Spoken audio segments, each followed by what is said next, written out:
Okay, good morning, you guys. Okay, so the water on the left is the nuts that were soaked in 11.5 water.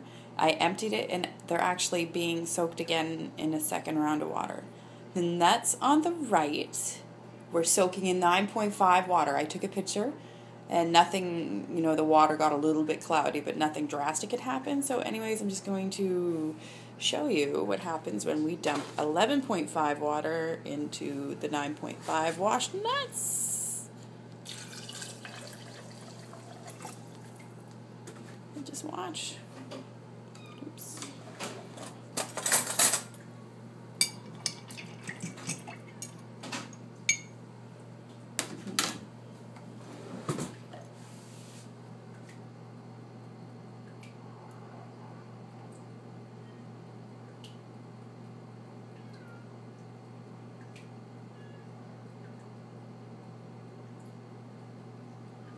Fascinating, isn't it? Don't you love water?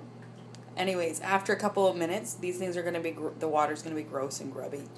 I just wanted to show you because like in my pictures of the 11.5 versus the 9.5, the water in the 9.5 was totally clear. Next time, I'll incorporate that into my little video. I hope you all have a great day.